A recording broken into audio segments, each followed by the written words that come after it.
Phil brings up a really good point. How many people know Chris Peach? Yeah, Chris is awesome.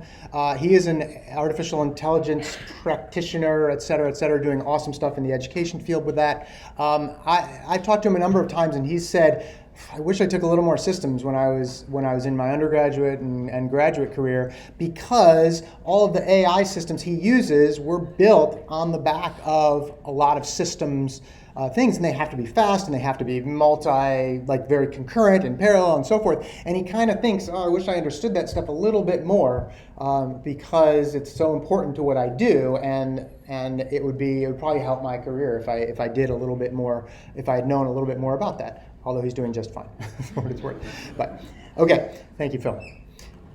All right, so a couple of logistics here. As of today, there are 180 of you. That number will probably fluctuate a little over the next couple weeks as you shop and people kind of come in and out.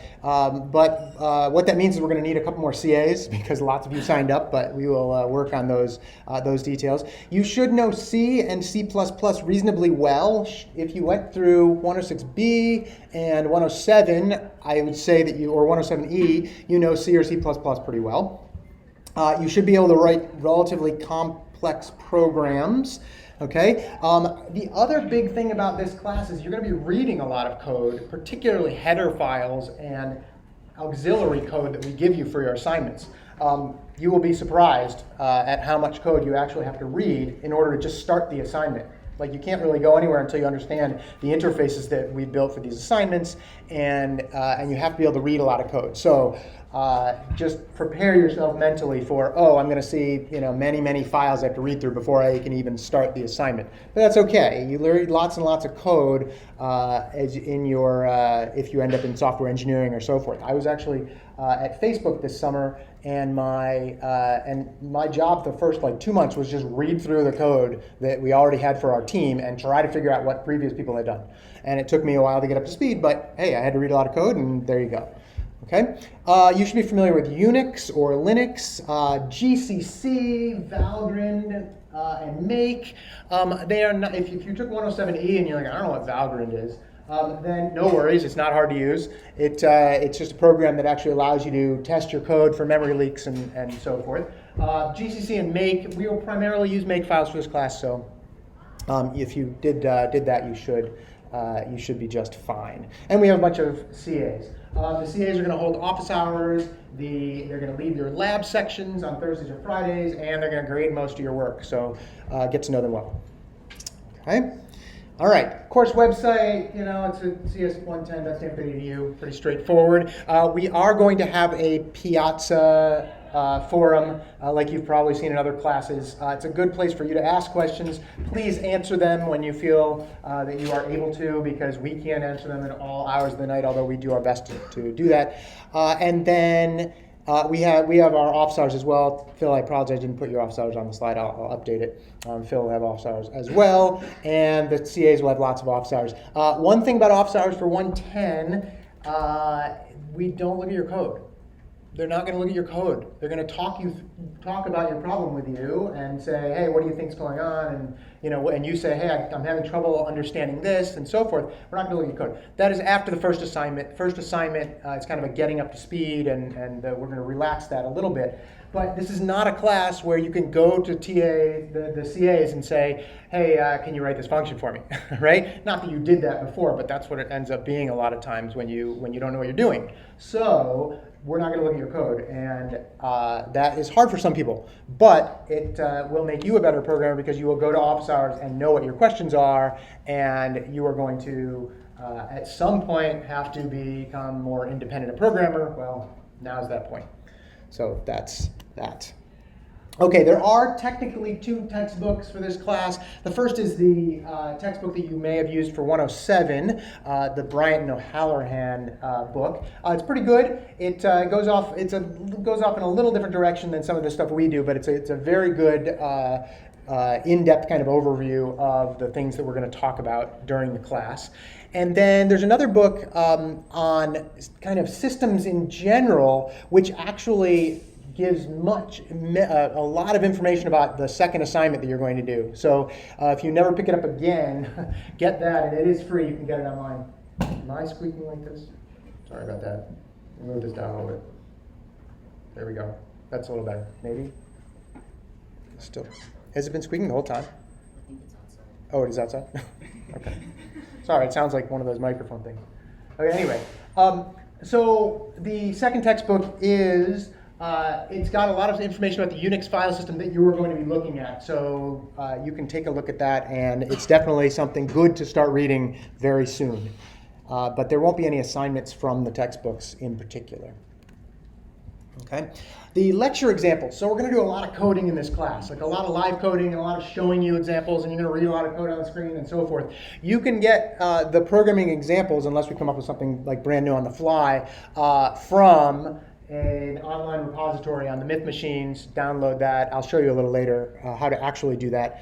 And you can look ahead, or you can follow along if you want. Okay. All right, lecture slides. We're going to try to make them as comprehensive as possible, but really the slides aren't going to do it. You've got to sit down and do the coding. That's how you learn this stuff. There's no two ways about it. The way you learn this stuff is actually by doing it, finding all those bugs, seeing what's going on, and testing and so forth. The lecture notes are also not a substitute for attending lecture. Sometimes we go off script. We kind of talk about what comes up in class and various things, and that's what we're going to presume that you are here for the exams and so forth. So the exams, we'll get to talking about that in a few minutes. There's lots of short answer questions, lots of programming questions, nothing you haven't seen in many other classes already, but we're testing kind of all aspects of the course. Okay. All right, more specifically, let's just talk about the big picture of some of the things we're going to talk about in here. Okay, 5 big topics. I already introduced a little bit about file systems. We're going to wrap back around to that in a few minutes. And file systems really are like the bedrock for an operating system, is interacting with all of the files, including text files, data files, binary executables, etc. Okay? Then we're going to go in and talk about this idea of multiprocessing. Okay, when you run a program, it runs as what we call a process. Okay? And that process includes being able to write to the screen, being able to read and write files, and so forth. But guess what? Your computer has many, many processes running on it at the same time. And in fact, you can create one program that has many processes. And what does that mean? It means that these things will happen at the same time. They'll be running in parallel. And as they run in parallel, well, you have to deal with certain issues that come up when you're running things in parallel. If you try to read from the same file from 2 different programs, there could be an issue depending on how you open those files and so forth. And so we'll talk about that. Okay. After multiprocessing, we'll do that for a week or two. We will get into signal handling. Well, if you have multiple processes on your computer and you want them to talk to each other, there are a few ways to do it. One of the most prominent ways is by basically sending a signal from one process to another process, which says, "Hey, take care of this," or something, "I've just finished something," or "I'd like you to die right now," etc. Right? That's what some of the signals that you can send between processes are, and we're going to talk about that. Okay? Then we're going to go into another topic which is kind of similar, and in fact sometimes it's called lightweight processes, but it's a thing called threading. Okay? Multi-threading in this case, which means we're having multiple threads within one process. And we'll get into the details of that. You don't need to know about the details of that. But it basically means instead of having multiple different processes which are running more or less independently, you will have multiple threads of execution in your one program running at the same time, and it's much easier to communicate. They actually share the memory that multi-processed processes do not. So you don't need to send signals back and forth. You can actually share memory. But that opens up a whole other can of worms in terms of how you actually access memory such that you don't overwrite memory that some other thread already wrote into, and so forth. So it ends up being challenging to program, but we'll get there. Okay? And then the last part of the course is going to be basically on networking servers and clients. So when you have your computer and you connect to the Myth machines, right? Your computer is the client to the Myth machine, which is the server. And we're going to talk about some of those somewhat low-level interactions between servers and clients, and we're going to talk about how to build programs that utilize that, which is kind of cool. Now, that is not like web design, right? Although we are going to do a couple things that kind of involve web pages and so forth, but that's not what we're talking about. We're just talking about the lower level, get information from the server to the client and back and forth, and that's what we're going to talk about. And that's preparing you for networking class 144, yes, CS 144. So those are the big things. There will be, let's say, 8 assignments. Okay, the first one is going to go out later today. Phil and I need to discuss a couple things about the assignment, and then we will send that out to due a week from Wednesday. So if we don't get it out till tomorrow, don't get too mad. You have over a week to do it. But it's basically a C and C++ refresher, so you don't need to know anything from the class itself yet. The next assignment you will. There's 8 assignments, and in many cases they get progressively harder, but they generally, just like anything else, you know more by the time you get to those later assignments. Okay? All right. Overview of Linux file systems. Okay? What are we going to talk about when we talk about that? I'm not going to go through these slides for every single one of these, by the way. But the file set, I've already introduced this a little bit. Okay, we're going to talk about lots of C library system calls that actually allow you to interact with the operating system, and the operating system interacts on your behalf with the various devices attached to your computer. For instance, the hard drive to read and write files, or the file system in general. And we're going to talk about all of those system calls as we go through this. We're going to talk about the naming, abstraction, layering, all that stuff I introduced a little bit earlier. And those are the big topics. And like I said, there's a big assignment next week that you will do that involves learning about how one of these file systems was created. Okay. Then we're going to do multiprocessing, which I already mentioned. You can go back and look at the details of these slides later. We're going to talk about a system called Fork, which is a fun one, but there is no spoon as far as I know. I'll let that sink in for a second. There is no spoon. We're going to talk about threading. So I already mentioned many of these sorts of things.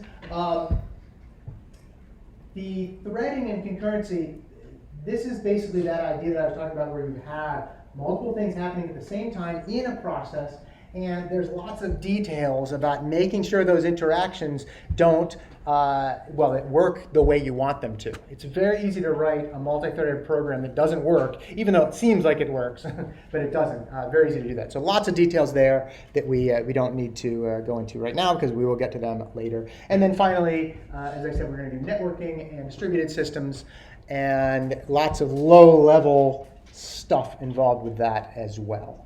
Phil?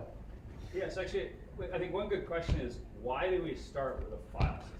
Of all the things we could talk about, why the file system? And the answer is actually a little historic, which is that the file system, the notion of the file abstraction in Unix, is really like its core abstraction, which has made it the dominant operating system for this kind of class of computing for 40 years. It really just revolutionized how people thought about computers and storage. As Chris mentioned, it's a layer of abstraction. So it turns out that on most modern Unix systems, there are file systems that have nothing to do with the disk. There's like the proc file system. There's the dev file system. It became just this idea of how you name any resource on a computer and how you interact with it. It's like you can go in to look at all these processes and see what's inside them if you want. There's all your CPUs on your processor and so forth on your computer. Yeah, it's this whole notion of like, wait, here is a naming scheme that's a window into your entire machine. And that's why it's lasted. For example, you log in on Myth, when you go to /user/blah, blah, blah, like, that's not on the machine, right? That's a networked file system. It's talking over the network.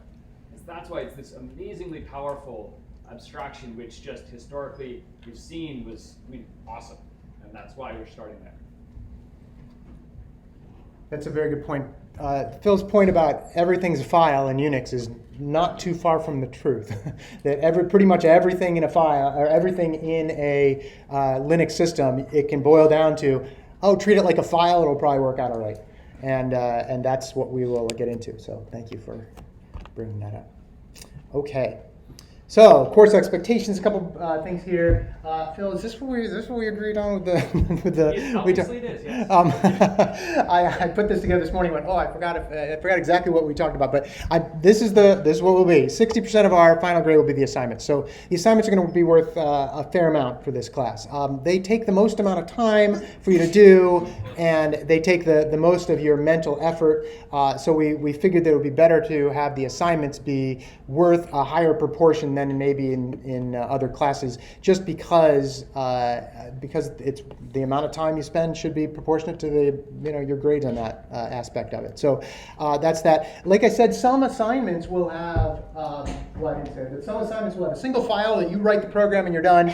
Others you will be writing many different parts of many different files. We give you lots of kind of starter code scaffolding, but again, to get into the actually writing the assignments, you got to understand it first, and that takes a little bit of time.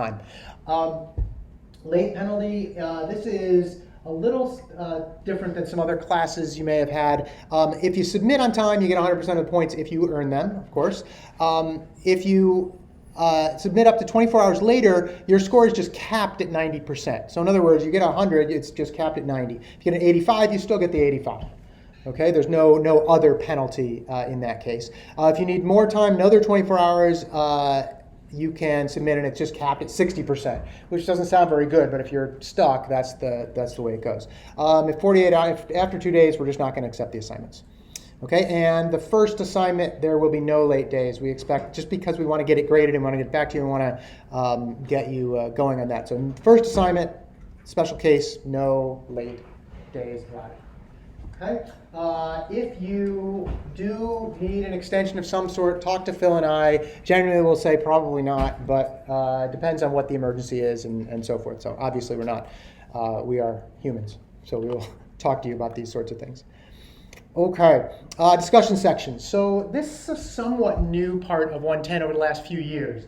Jerry Kane, who taught this class for many years, instituted this, and I think it's been excellent. Discussion sections are, as I said, mostly on Fridays, but maybe on Thursdays, depending on when you decide you want to do it. It is basically going to be a lot of coding, a lot of working with a partner. The CA is going to be there, and it's a good deeper dive into some code that we either talked about in class or code that's related to things that we talk about in class. Okay, you do get credit for going to it. However, we realize that some of you don't want to go to sections and don't necessarily need to go to sections. If you don't go to sections, if you miss a section, that 5% of your grade, like if you miss a section, 1% gets just tagged onto the amount your final is worth. So in other words, if you miss 5 sections, your final is going to be worth more, but we don't get there's no other penalty for not going to sections. So if you want to skip sections, you can do that. Discussion section is going to open up, sign up. It's going to open up next Sunday. This is kind of so that the class can we can figure out who's going to be in it and so forth. And it is first come, first serve. So if you're like, I got to have my section on Thursday, then you might want to get near your computer Sunday at around noon. And if for some reason you don't get the section you absolutely need, talk to me and we'll figure something out. Okay, generally. All right. Logistics. Midterm. We haven't talked about the midterm date yet. It will be somewhere in the middle of the term. Don't know exactly when yet. Possibly during class. We'll do it. But how many people have used Blue Book at this point? Okay, unless Phil has a problem with it. I don't know if we've talked about this a little bit. Blue Book, if you haven't used it, it's a computer-based testing. It feels a lot, in some sense, like a handwritten exam where you don't compile your code and you can't do checking and that sort of thing. But it allows you to type, which some people like, and delete, which is nice. You don't have to scribble things out. We'll be using that. The midterm is going to be 15% of your final grade. You do have to pass the midterm to pass the class. Now, what does this mean? It's very hard to fail the midterm. Let's put it that way. I mean, you have to do pretty poorly to fail it. If you are to a point where you're failing the midterm, you probably haven't learned enough to really do well going forward. So in some sense, we're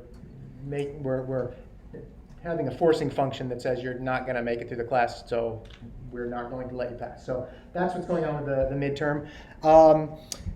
We're going to give you lots of practice. We're going to give you that. We'll try to accommodate on the day of the exam exceptions.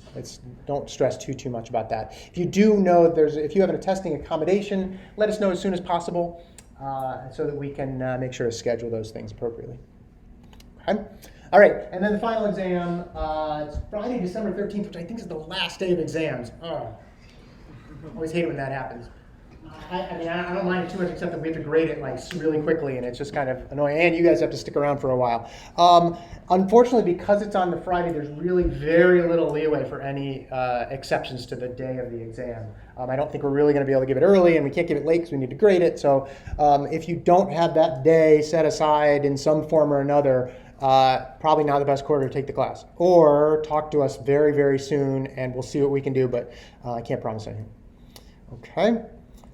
All right. Other questions? Let's see. Other things about that. It's about an honor code. Look, what can I say? We hate people who don't do their own work. We punish people who don't do their own work to the best of our ability.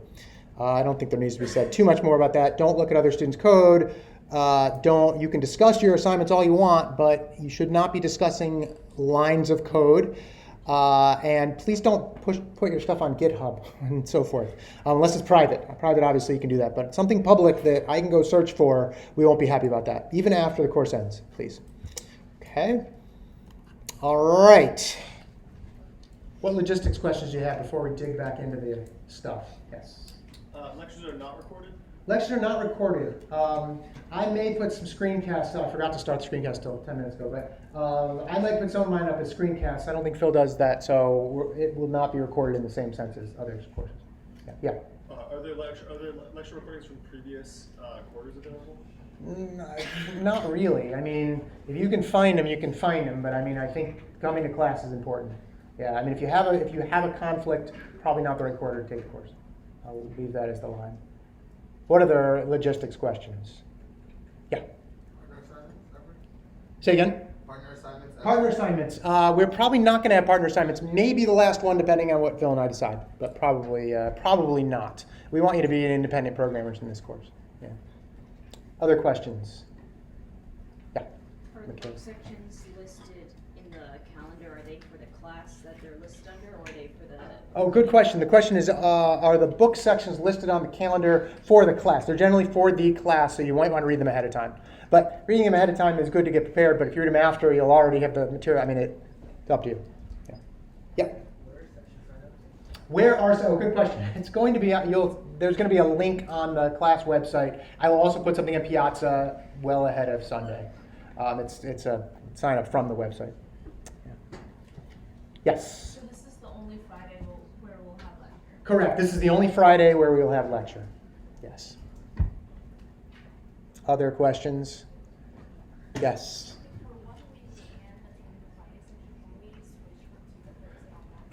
Yeah, if you can't attend a section for some reason, what you should probably do is reach out to the section CA and see if they have room. Depending on how many people are in the room normally, they'll probably say sure. It's not a big deal. Yeah. We want you to go to sections if you can. Yeah. Anybody else? Okay. All right. We're going to 120. That was right. I always forget on the first day. Okay. So back to file systems. All right. So we already mentioned a little bit about the Unix file system a little bit. You should be familiar with it. You've used it before. You have submitted all your assignments for 107 on there before. You know what LS is, and you hopefully know what cat is, and maybe less or more. Some of the other things that are on the when you open a terminal up. Okay, and the Linux file system, as Phil mentioned, everything's a file on Linux in the big picture. So that's kind of why we start with this. Okay, if you do an ls, you get file directory. If you do an ls-l, or in this case ls-al, you get all the files in your directory plus some interesting other information. Okay, so for instance, you get how many files there are. Okay, you get a listing of the actual files themselves with a bunch of extra stuff in there you may or may not have ever paid attention to before.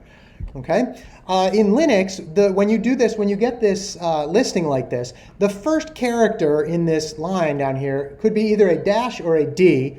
Are there other? There are other ones too, aren't there? Oh, there's C devices and things for other file, for other parts of the file system.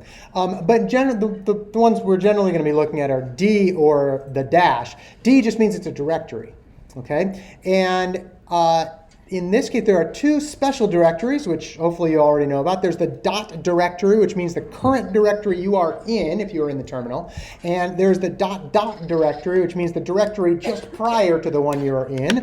So if I go to the terminal and I happen to be in the /proc directory right now, if I do ls to ls, there's going to be a lot here, ls-al,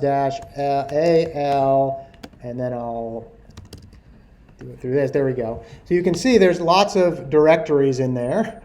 Okay, lots of different directories in there. Eventually there should be files in there as well. There's some.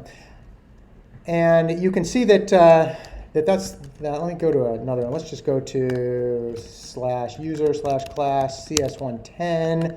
And if we do pwd, we're in /user/class/CS110, ls-al will give us the previous directory, or the current directory, and the previous directory. Okay, and some other garbage in here which I don't quite understand. Backup is not working right now. That's part of the file system that's actually, they tack it on as an external program, so it doesn't always work the way we want it to. So when you're looking at files, that's what the D means, just as a directory format. And then the rest of the characters in this little string of characters are the permissions for a file. So it turns out a file has permissions based on the owner, which is the person, the entity that created that file. It's also got permissions for a group. Now, a file can have a group. In fact, if you look at these files here, it says, C. Greg, that's me, I'm the owner. And then the next one over is the group that file lives in. That's generally for sharing. And the people who created Unix said, oh, people might want to share files, so we'll give them a group to do that. It also allows the operating system to manipulate certain files based on what types of files they are with the group itself. Okay, then you have an actual size of the file, and then you have the date it's created, and then you have the file name. Let's talk about this permissions thing in a little bit more detail. Okay, the permissions can be R for read for a particular file or directory, W for write, meaning you can actually, if you have that permission, you can write to that file or directory. And it also has X for execute, meaning if it's a file, it will actually run when you can run it directly. It's either a binary file or a script that the operating system knows how to run. And that's what the RWX, read, write, and execute. Okay? If it's for a directory, it means things in that directory can have up to those permissions as well. Okay? There are three different types of users that we're talking about. The user, the one who owns the file, or the owner rather, the group, and the other. Now, for permissions, you can have, for each read, write, or execute, you either can have it or you don't. The binary choice, 1 or 0. Okay? Owner, group, and other. Read, write, and execute. Okay? There's 3 bits of information for each category, owner, group, or other. If you have 3 bits of information, how many different numbers can you have out of 3 bits of information? How many numbers can you represent with 3 bits? 2 to the 3rd, or 8, right? Well, it turns out that the way we talk about these permissions are, we have read, write, execute for like the owner, and then the group, and then everybody else. What you do is you actually can say, if this is a 1 or a 0, an R or a dash, 1 or a 0, a W or a dash, X or 0, or X or dash, you can make those into a 3-digit number based on whether or not it's a 1 or a 0, or an R or a dash, etc. Okay? And this is an octal number, base 8. And you might be saying, why do we use base 8? Right? Well, this is a choice that somebody made. And it happens to work pretty well because you can say that the permissions are 755 because in base 8 you get 3 bits for each digit. Okay? So basically, The 755, notice 111 is 7, 101 is 5, 101 is 5. That permissions, if you will see the permissions being either this or this. Okay? These 8. And again, you go, why did they do that? Well, there's some history there. Yes? I just had a quick question. Yeah. I kind of understanding what the owner is and what the owner's group is, but I'm not sure what it would actually represent. Oh, good question. The question is, hey, I get what owner is and kind of what group is, but what's the other? Anybody else in the file system is other. So we all have accounts that live on the file system that the Myth computers use, and you can only see files that have the read bit set for my files, and I can only read the ones for your files that have a read bit set, and so forth. So that's where the other comes into play. Yeah. I was wondering if you could repeat also what owner is. Owner is the owner of the file.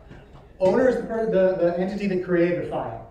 It's mostly you if you're creating your own files. Sometimes it's the operating system or other people on the system. See, the thing is, when people created Unix, this was one of the first multi-person, multi-use computers where people could be using the computer in a shared sense.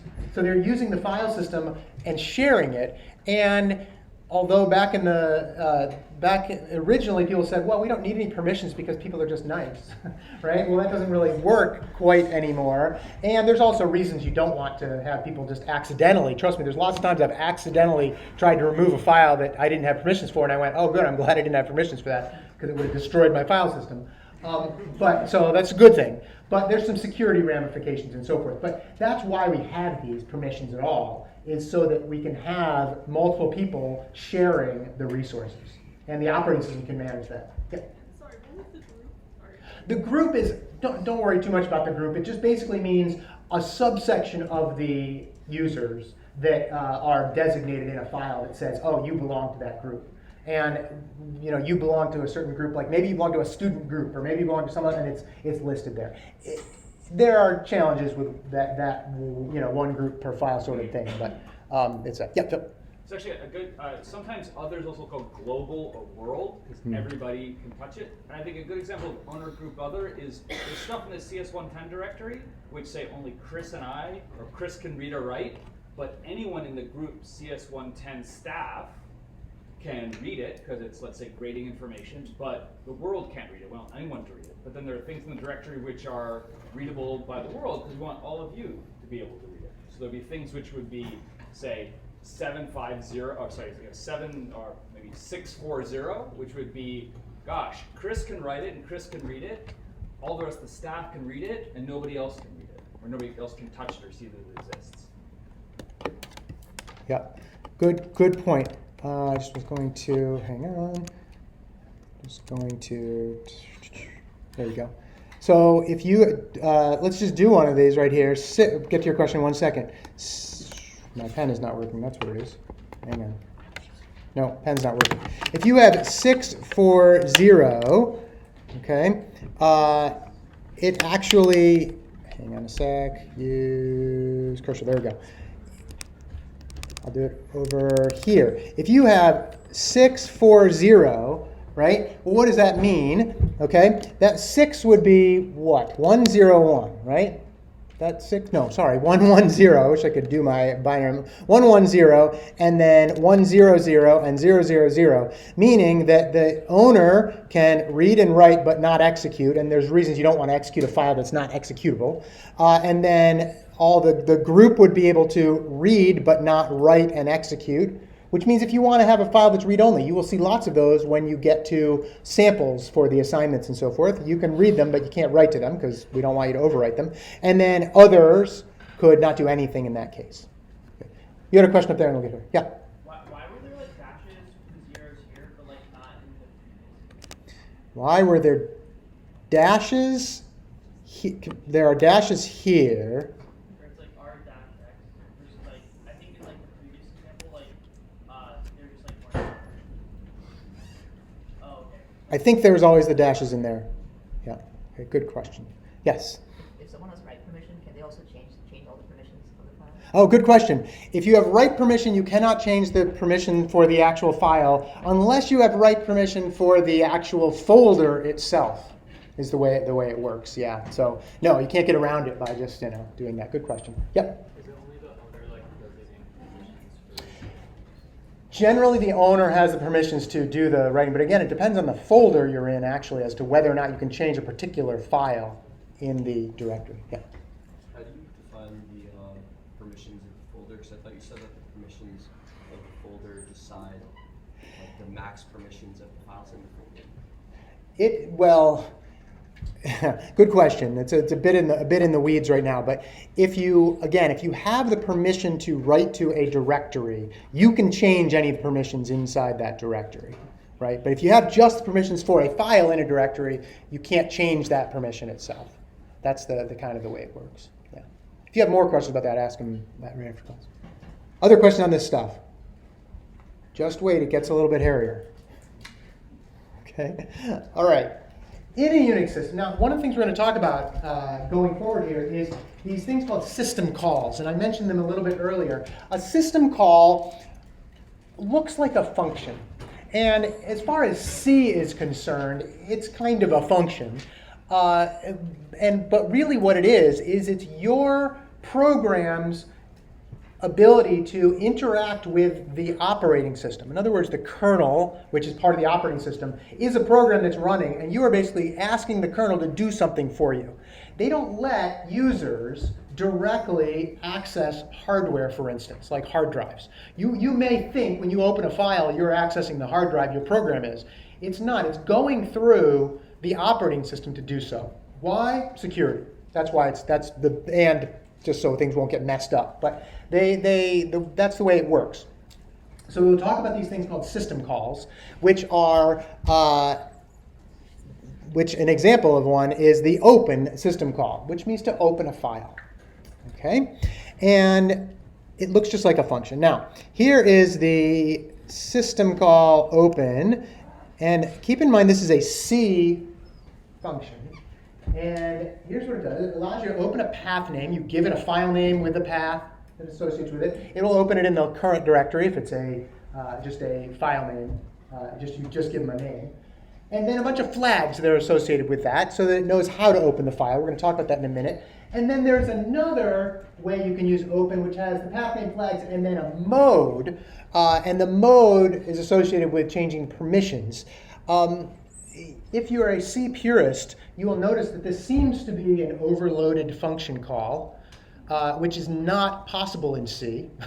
But the way they do this is they actually make it so you get a variable number of arguments for this call. So it's a hack, is the bottom line for that. So it makes it seem like it's overloaded, but it's really not. Okay, so what are some other things that you can do with these flags? Well, when you want to open a file, okay, you can open it in 3 different forms. You can say, I'm going to open the file as read only. In other words, I promise, well, even if you promise, it doesn't matter. You can't write to the file. You can read from it, and that's all you can do from it. And you may have access to be able to write to it, but you're opening it, and you're saying, look, all I care about right now is opening the file so that I can ingest it. Okay, that's read only. There's also write only, which is the exact opposite. You're saying, I'm not going to bother reading from the file. I just want to write stuff to it. You do that often. There's also read and write. I rarely use read and write, the read-write one, because it's odd that you would be reading from and trying to write to a file. Things can tend to get a little bit garbled. You can do it, but it tends to get a little garbled. But the 2 big ones we're going to care about are read-only and write-only when you're opening a file. Okay? If you want to create a file, okay, you can pass in a flag called O_create. Now, another thing about, like I said, some of this stuff is historical. Why did they leave off the E? Right? You think, hey, why not? Right? Part of it is because they limit you to a certain number of characters in like the old style Unix, and this has just lived on. Part of it is that the people that created this, well, they just decided, well, I'll have to type 1 fewer character, and that'll save me 1 second every millennium or whatever. But that's one of the reasons. But anyway, you have to get used to weird named flags, and you can always go look them up, of course. Yeah. To be fair, Ken Thompson said that create instead of create was his biggest mistake. I believe it. Yeah, I believe so. Did he really say it? Yeah, it's funny. That's funny. The create system call. Yeah, I know. It's a little crazy. System calls live in the Unix manual, as you can imagine, under Chapter 2. Not that you've ever cared about that, but if you do man2 open, okay, you will find that here's all the details about it. So you get all the details about the file, and it gives you all the different flags and so forth, and some ideas about when you might need to use them. Many of these we won't actually care about. Some of them we will. If you don't do man2, you get man open, and it's something that's not related to things. So you have to be a little bit careful about how you actually check the manual when you do this. But so here's the way we open files. Now, the mode is a little bit weird. Now, I struggled about whether or not I was going to care to teach you about this because it's not quite as important as sometimes you might, I'm doing this on day one, and all you're going to go home and go, I don't understand what you mean. I'm going to talk about this thing called UMask. Do not stress about the details of this. If you really want to know the details, ask on Piazza or whatever, but this is not something that is super, super critical, but I just wanted to mention it, okay? When you try to set the permissions when you open a file up, that's what the mode parameter is here, okay? And you can actually attempt to set the permissions, okay? As it turns out, again, for security reasons and for just general good behavior from people who create files, you can actually set what's called the UMask for a particular file, or a particular user. So for instance, if I go in here and I type UMask, what this says is the following. That is an octal number, by the way. It starts with 0. So the first 0, we can kind of ignore that. 077. Notice it's the similar sort of thing as before, the 077. If we had permissions, what would that permissions be? 077. Anybody remember so far what we've done? Yeah. The owner can't do anything. Group can do everything.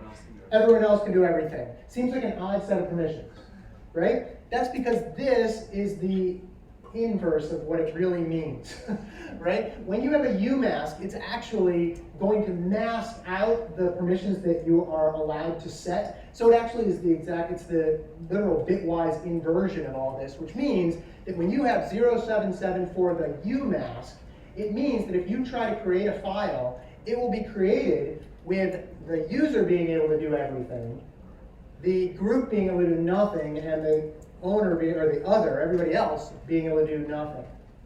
Sounds weird. It is a little weird. It was because it's a mask, and again, with many things that are low level, a lot of the early decisions were made to make things fast, to make things efficient, and because engineers know what they're talking about, and so they can do these things and people will understand them. So it gets a little confusing.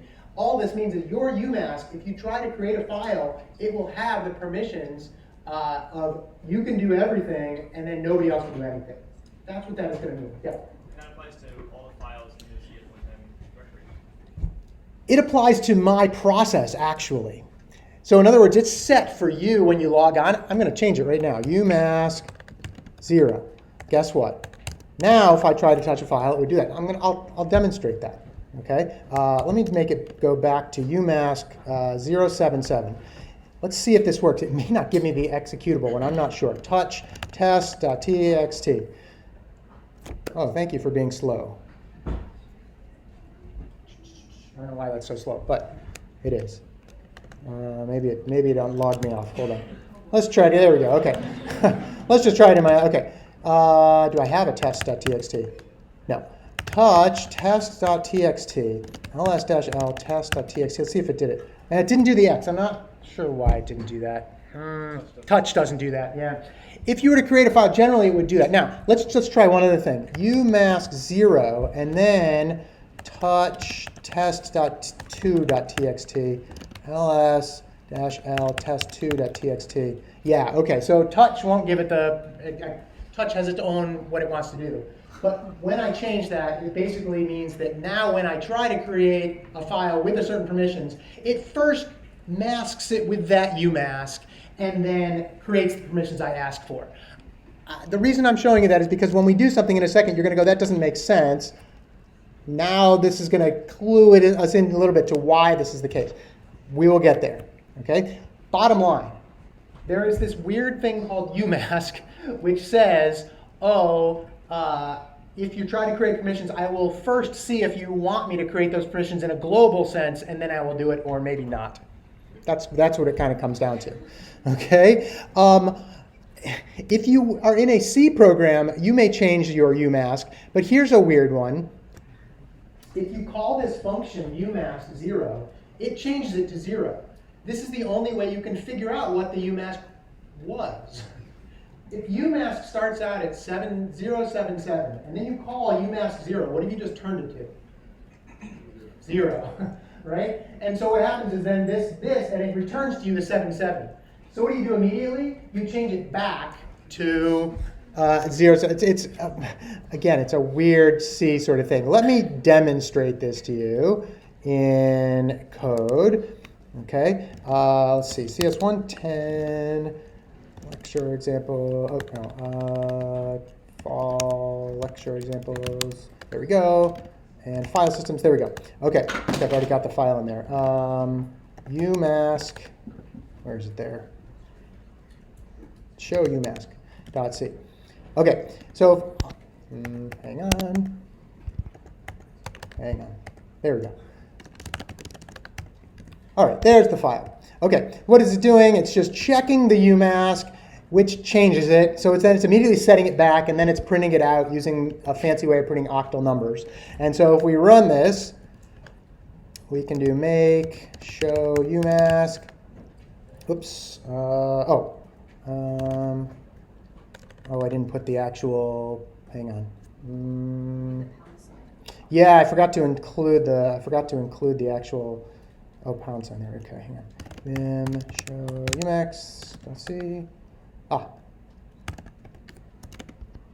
There we go. Okay. Make UMask. There we go. Okay, show UMask, and it says UMask is set to 6. This is what I set it to before. So UMask 077, and then I run my program, and it says it's set to 077. Okay. All right.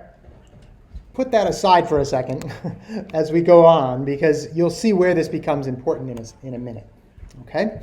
All right, as I said before, you can get all of these lecture examples from one side. You can get the lecture examples from there. You can do it using, it is a Git repository, so if you go on to Myth and then change into your user folder and maybe make a CS110 folder, and then you can do a Git clone, you will get all the lecture examples. And when I update them, I'll try to mention it so you can do a pull and get the latest. Question?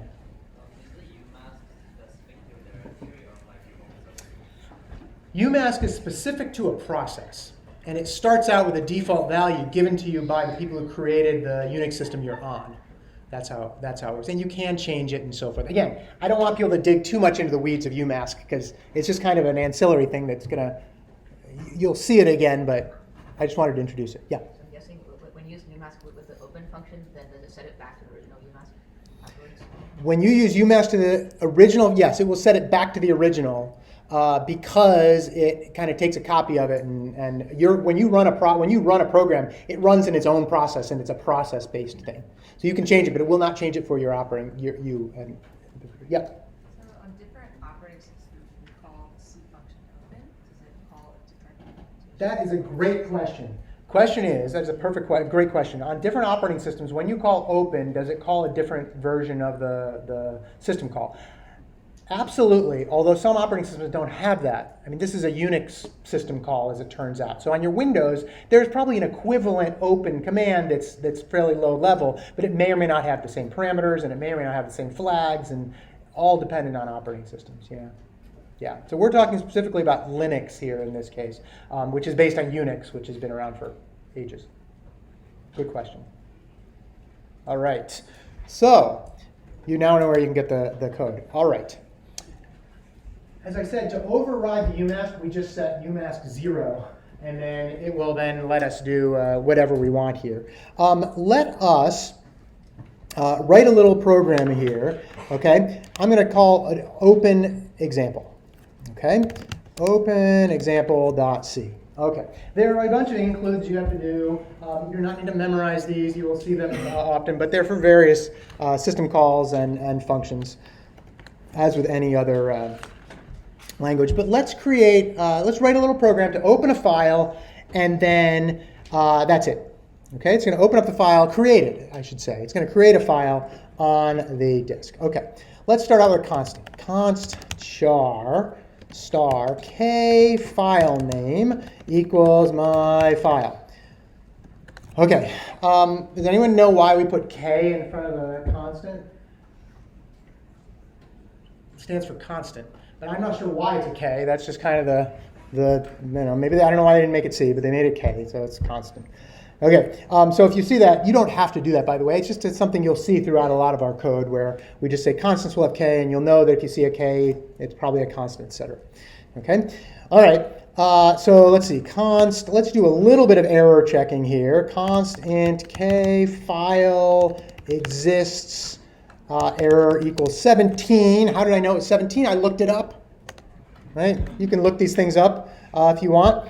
And then let's do int main. Remember, we're writing in C right now, so if you're not used to C, you got to get your chops back up with that. Let's just for now set umask to 0 so that we can actually set the permissions we want to. Okay, and then int file descriptor. File descriptor equals open k file name write only ord with creat, worst decision ever by Kem Thompson, and excl, which basically means if the file exists and I'm trying to create it, give me an error so I don't write it over. You might want to do that. Okay, notice that I'm just bitwise ORing these flags together. Just a C kind of thing. Right, being able to bitwise the flags together. And let's actually set the permissions to 0644, which means do an octal number like that. Now, what's the return value for this system call? It's not a trick. It's an int, right? It's a file descriptor. We will talk more about file descriptors in the next week or so. But a file descriptor is the system's ability to designate a particular file, and it's just an integer. Okay, so we say, open that, and we will get to that later. Okay, by the way, you should always close your file descriptor at the end. I'm just going to do this right now so I don't forget. Okay, if you need to. If it doesn't open, you don't need to close it. We'll get to that in a second. Okay, if the file descriptor is -1, that means there was an error.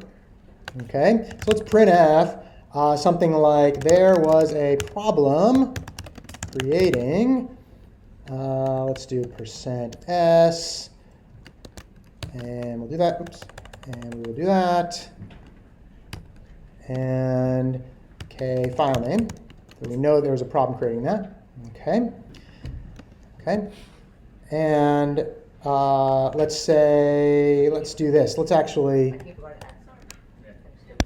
say again. Where did I forget the F? Oh, thank you very much. I think I'm too used to doing Python. Printf. There we go. Thank you. Trust me, I'll make plenty of coding mistakes that you can laugh at later, but don't throw stones if you make your own program mistakes as well. Okay, so there we go. Printf there.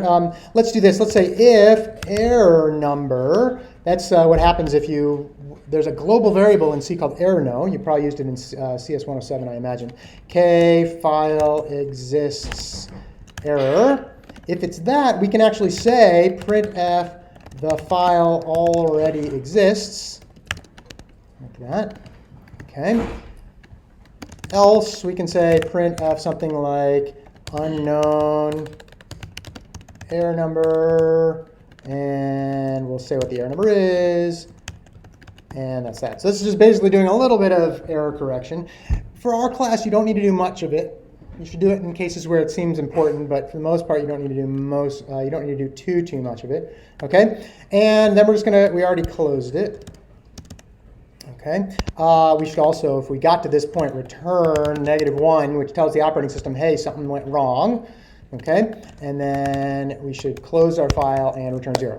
Okay, so what's this doing? All this program is doing is opening a file and creating it. Well, trying to create a file. Okay, anybody notice any other typos? Yes? Should you close the file descriptor? Should you close the file descriptor here? It turns out that if the file descriptor equals -1, it was never opened. So good question, but no, don't need to do it. Yeah. Where are you initially getting error?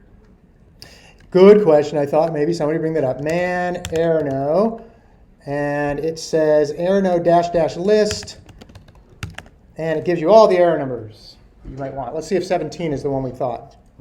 Hopefully, I'm not going to make a liar out of me. 17 file exists.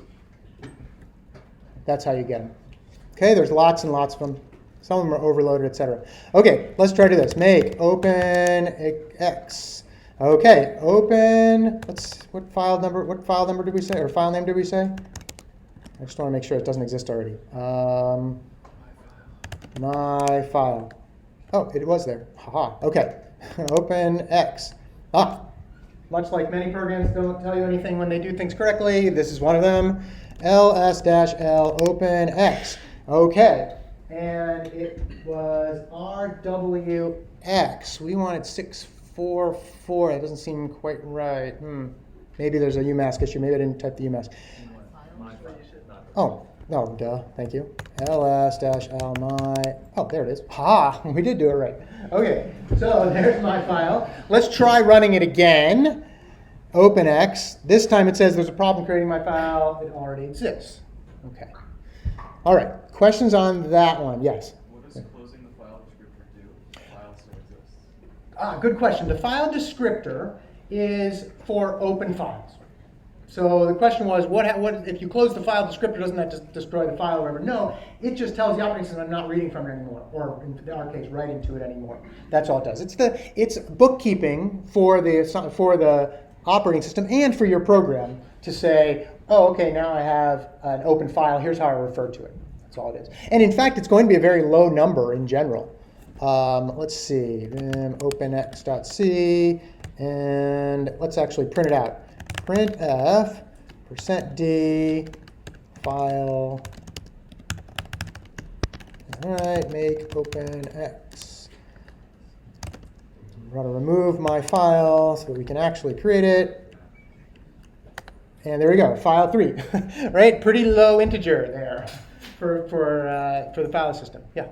So, what exactly is the UMask masked with? Like, it's masked with another number? Good question. What is UMask masked with? It's masked with it is masked against the permissions that you are trying to set. So in this case, 0644. Oh, but that thing is also the UMask, right? No, that's the permissions we're trying to set. Okay. Good question. No? Maybe delete the UMask line, show it. Yeah, let's do that. So if we don't have the UMask line in there, okay, let's make OpenX again, and then remove my file. Yes, and then OpenX again, ls-l, my file, and that time we tried to set the permission 644. Our UMask was set such that it wasn't going to allow us, therefore it's not set. Good question. And again, please don't think, oh my gosh, I gotta go learn all about UMask. It's not that critical to the course. Yeah.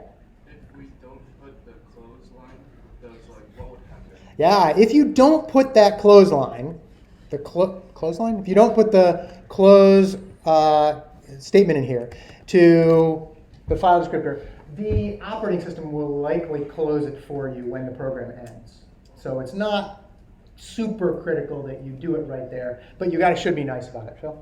Yeah, have you ever had an error where the program says too many open files and the program crashes? Has it happened to anyone? Raise your hand if it's happened to you.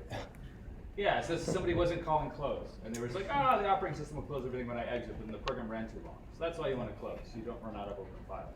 Because those are small integers, because basically there's a table, and that integer is an index into the table, and the table is finite size, so you can run out. Yeah, good point. Liam, you have a question? Oh, go ahead. When a file is open, is it on the stack memory? If the file is open, is it on the stack memory?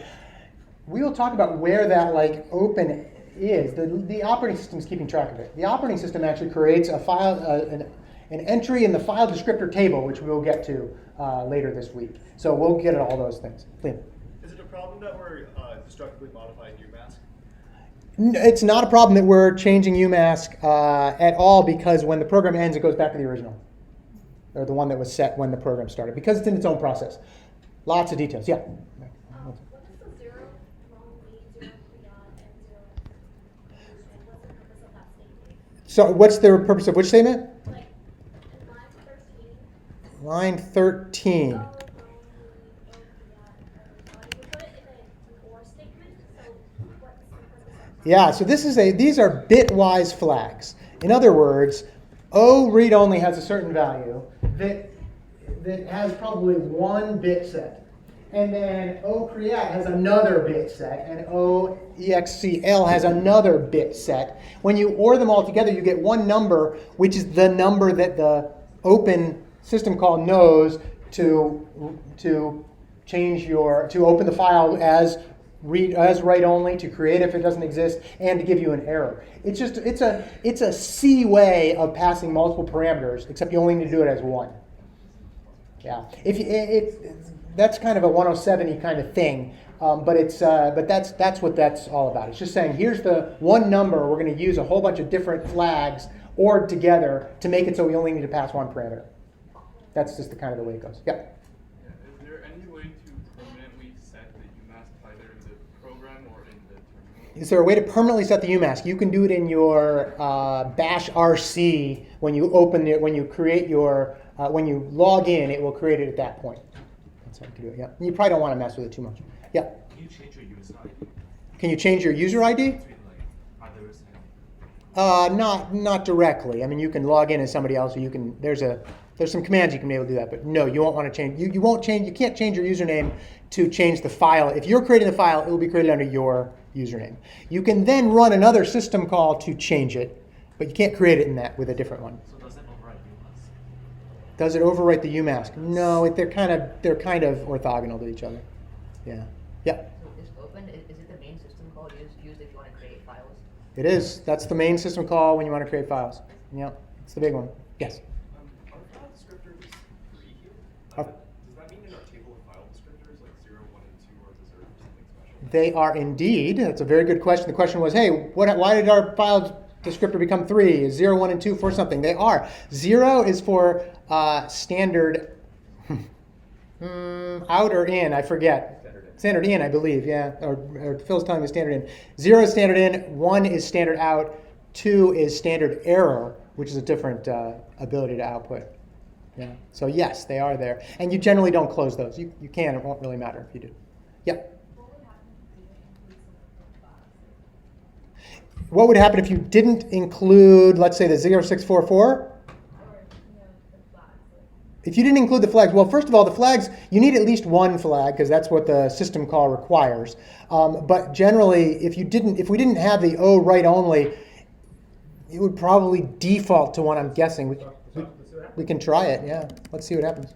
So one thing that's really useful is this is there are so many edge cases here, but this is you can poke at it yourself, right? This is all of your computers can do this, or MIT can do this. Just poke around, and you can sort of figure it out. And in fact, that's really empowering. Like, look, you have a question, the system's there. You can't crash it, right?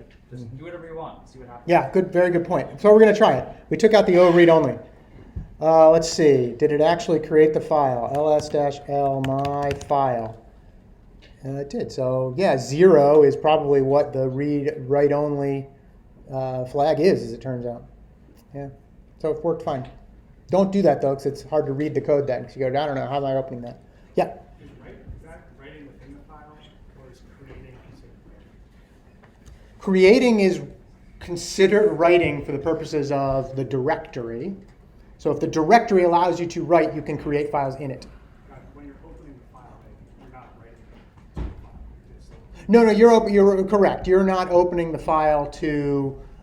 We didn't actually write to it in that case. We don't need to write the file. Do you not need? I guess you probably don't. That's probably a good point. Yeah, I didn't think about that. Yeah, that's a good point. Somebody else had their hand up back there. No? Yeah. Yeah, but what about deleting it? Is that same as creating permissions? Yes, you can't delete a file unless you have the ability to write to it. Well, right. ability to, I believe, write to it. Yeah, possibly the directory. Yeah. Yeah. Yeah. If you have multiple processes with like the same file open, and you close it, does it mess with the other process? That is a very good question. We will get to that question later. The question was, if you open a file from one program process and then open it again in another process, when you close it in the first, does it affect the second? No. I mean, you can still read from the file in the second one because it creates a whole new file descriptor entry. You actually get 2 entries, it turns out. We will see ways where that can become a problem in your own program with multiple processes. But no, if you open to a file twice, it gets 2 separate file descriptors. Yeah, and that's fine. Yeah. Oh, okay. Anybody else? Okay, good questions. I'm glad you guys are engaged in this stuff. There's a lot of good questions here. Okay, let us keep going here. Let's actually write a couple more little programs here. So far we've only created a file, and it may be that we didn't need to write to it at all. Good point. But we are talking about a very low-level system call here, okay? Open, and UMass is another, but open in particular is very low level. We're asking the operating system to do something for us with the file system because our program itself could not write a function to do that. Okay, we have to use the system call to do that for security reasons, more or less. Okay, let's implement a program you've probably used a lot called copy, or CP. Okay, this time we are going to use open, we are going to use read, we are going to use write, and we are going to use close. Okay, we've seen open and close already, but read and write are interesting in their own sense. Okay, so let's actually do this. I'll do a program here called, let's see, just copy.c. Let's see, here we go. Okay, so there's some boilerplate code in here, which basically says if you copy a file, in fact, let me just show you if you don't remember this command. Let's see, copy.c, this is very meta at this point, copy.c to copy2.c, right? That means take the file, read the file copy.c, and write it to a file called copy2.c. Everybody with me there?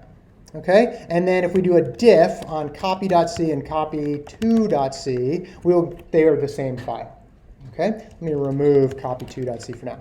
Okay, so that's what we're going to try to do. What does it mean we have to do? We need to have to open 2 files, one for reading, one for writing. We have to read everything in that file that we're reading from and write all of that data to the other file.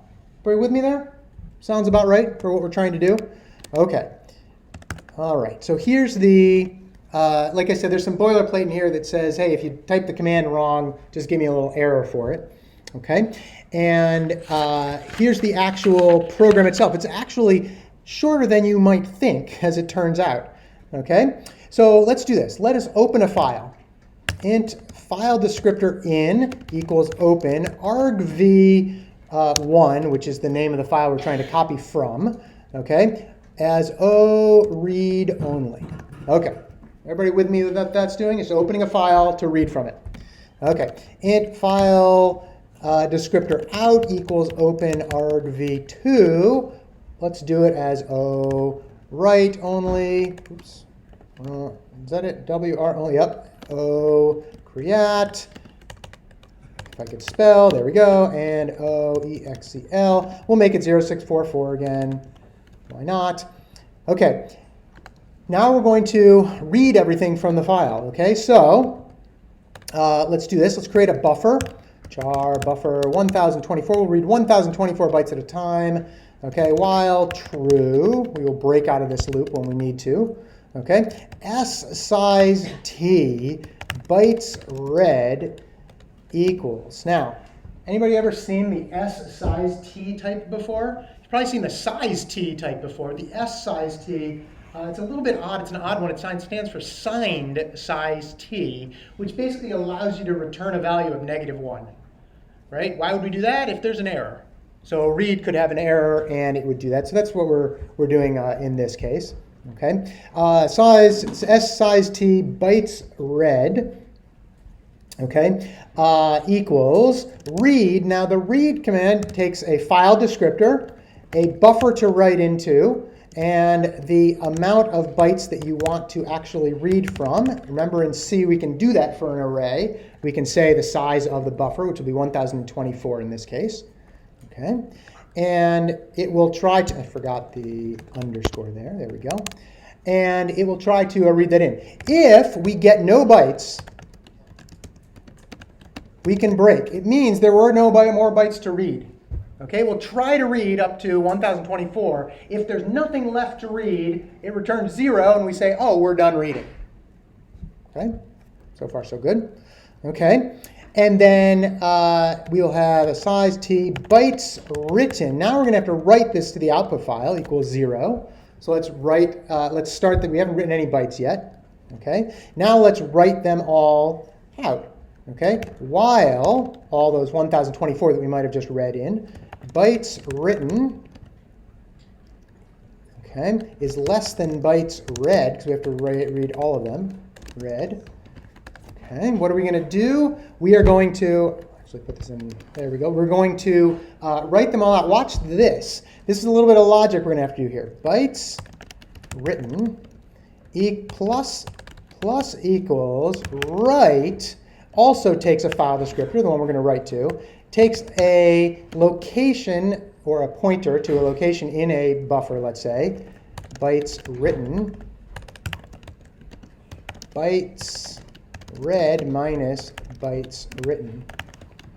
Okay, all right, so what did we just do there, right? We just said, write out the number of bytes we haven't written yet, which for the first time, if we have 1024, would be 1024.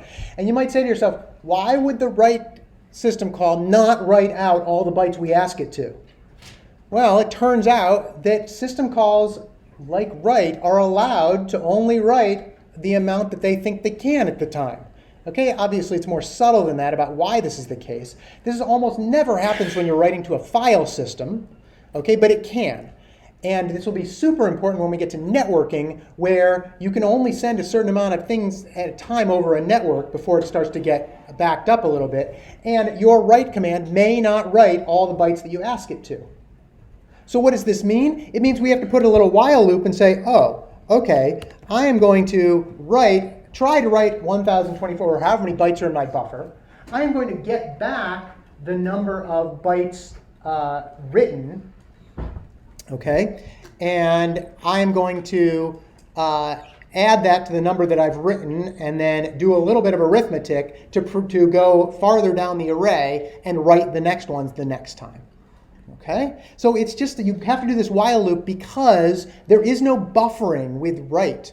The write system call does not do any of its own buffering. This is why it might be useful to use other things like IO streams or the file star C library, which allows you to do things like just tell it to write, when it gets to write, it writes it all.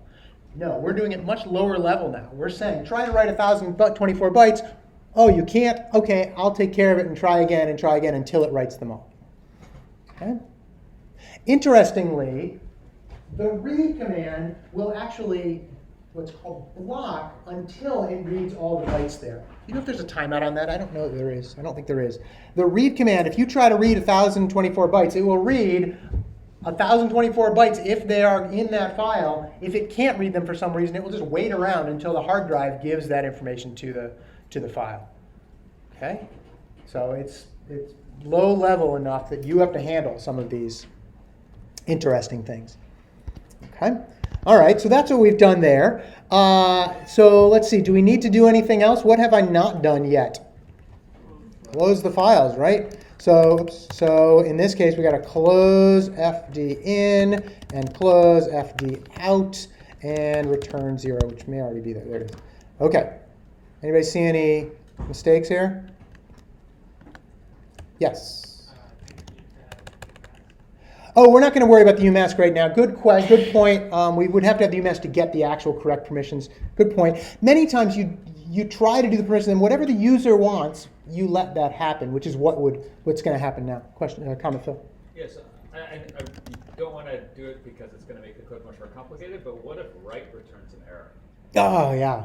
Yeah. You just look at the code and we can think through what happens if write fails or returns an error. What will this code do? Yeah, what would this code do? Let's actually look at it again. Copy.c. What would this code do if write returned an error? which would mean a number less than 0. Yeah, it would be bad news for this program, but why? Yeah, well, it would get stuck in the loop. Yeah, I mean, it would keep saying, oh, you need more bytes to write, right? So yeah, no error checking in here. Bad, Chris, for not writing good code like that. Checks the error. Yes. What does copy do if it's the same file? Yeah, good question. If copy was the same, we'll try it and see. You're going to run into some problems, I'm guessing, because you're going to try to open a file and then also have it open to write to, and it could there's some jarbling that could happen. It would not be particularly good. Yeah. Let's try it the way it is first. Let's just see if it works. Yeah, question. So since we use like the SST device, right? Like, what condition does read return a number less than 0? Yeah, good question. Why would read ever return a number less than 0? Look, the hard drive could break in the middle of reading from it, right? There might be a what's called a page fault. I don't think read cares about that, but there's other times when it might go, I just couldn't read it for whatever reason, Something corrupted the file. Some other file is trying to write to it at the same time, and Phil. What if you called close and FD in? Yeah, what if you called close before you tried to read? It might say, oh, I can't read from that file descriptor. It doesn't not even open anymore. Good question. Yeah. Do you mind explaining again, why is there a bytes read minus bytes written? Yeah, this is a little bit of logic, right? You're trying to say, hey, I'm going to write a certain amount of bytes. If I can't write them all, a subset will be written, hopefully, or it could be 0. A subset will be written, and then I need to take the amount that I have read or written out of or I need to advance the pointer in my buffer far enough ahead to start at where I left off. So that's the arithmetic there. Yeah, I guess that's a thing for the second argument, buffer plus bytes written. What about the last one, bytes read minus bytes written? Right. So in other words, you're trying. That is that is how many you have to still write. In other words, right? How many are left in the buffer that you haven't written yet? Again, a little bit of arithmetic. Somebody had a question up here. Yes. Do you need a break after the while loop? Do you still go while true? Oh, I do in there. That would be bad. So in this case, this one while true. Oh no, I'm breaking right here.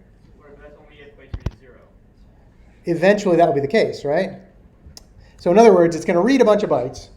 It's going to write a bunch, the ones that it read. It's going to go try to read again. Eventually, it'll try to read. It will get 0. It will go, oh, I'm done.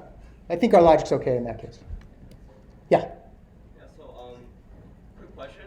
I think you mentioned something about how read and write returns -1 if they fail. Correct. Read and write returns -1 if they fail. Yep. And your bytes written is size t, not s size t. So if write fails, it will return -1 as interpreted as a max int. So it will actually break out and thought everything's fine, right? Is that how the behavior is gonna go? It's kind of curious.